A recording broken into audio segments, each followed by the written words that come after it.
আজকে আপনাদের সাথে শেয়ার করব দুর্দান্ত একটি রেসিপি, যা কিনা এই গরমে কিন্তু ভীষণই জনপ্রিয় হয়েছে। আজ করব গন্ধরাজ রুই রেসিপি। আপনারা কিন্তু এখানে কাতলা মাছ দিয়ে কিন্তু করতে পারেন। আমি এখানে রুই মাছ দিয়ে করেছি, তবে খেতে কিন্তু দুর্দান্ত হয়েছিল। এই গরমে বেশি তেল মশলা না খেতে ইচ্ছা করলে একবার হলো কিন্তু এই গন্ধরাজ রুই রেসিপি খেয়ে দেখতে পারেন। প্রথমে 3 থেকে 4 পিস আমি রুই মাছ ভালো করে ধুয়ে বেছে নিয়েছি একটি পাত্রে। এর মধ্যে নুন, গোলমরিচ আর লেবুর রস দিয়ে মাখিয়ে নেব। তবে লেবুর রসটা দেওয়ার সময় কিন্তু ক্যামেরাটা অন করতে ভুলে গিয়েছিলাম। আপনারা কিন্তু মাখিয়ে নেওয়ার সময় কিন্তু লেবুর রসটা অবশ্যই দেবেন। এতে করে কিন্তু মাছের যে আষ্টে গন্ধটা থাকে সেটা কিন্তু একেবারেই চলে যায়। খুব ভালো করে মাখিয়ে নেওয়া হয়ে গেলে কিন্তু মিনিট 5 মতন আমি রেস্টে রেখেছিলাম।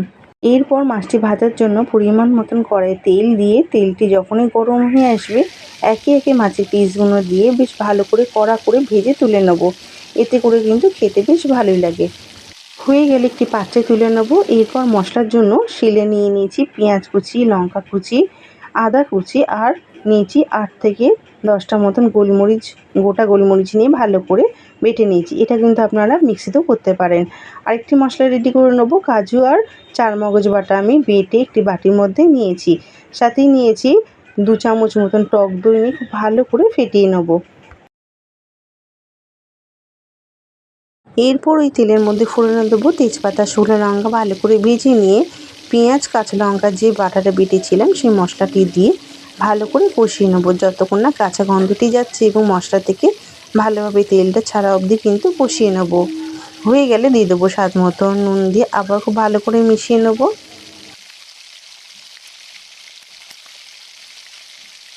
এরপর দিয়ে দেবো স্বাদ মতন চিনি, দিয়ে দেবো জিরে গুঁড়ো, ধনিয়া গুঁড়ো দিয়ে আবার খুব ভালো করে কষিয়ে নেব।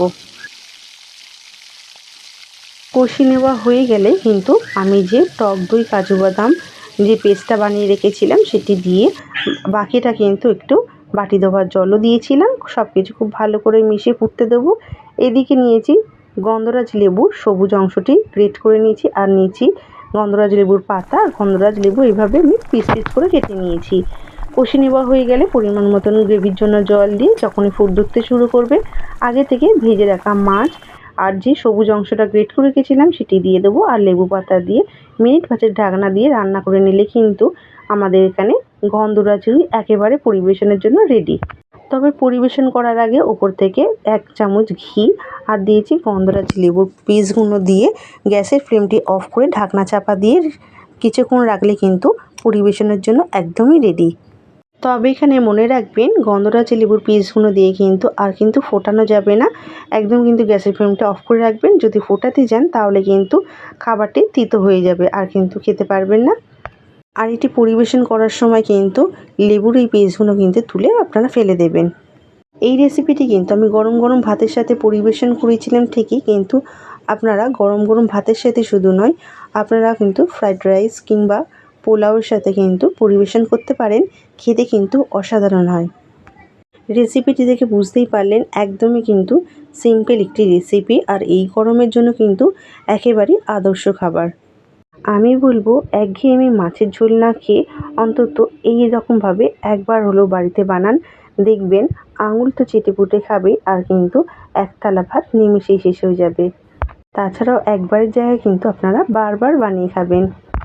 রেসিপিটি পুরোটা দেখার জন্য অসংখ্য ধন্যবাদ আপনাদেরকে। রেসিপিটি যদি আজকে আপনাদের ভালো লেগে থাকে অবশ্যই কিন্তু লাইক, শেয়ার এবং কমেন্ট করে জানাতে কিন্তু ভুলবেন না। ফিরছি পরবর্তী নতুনত্ব কোনো ভিডিও নিয়ে। ততক্ষণে ভালো খান, ভালো থাকুন, টাটা।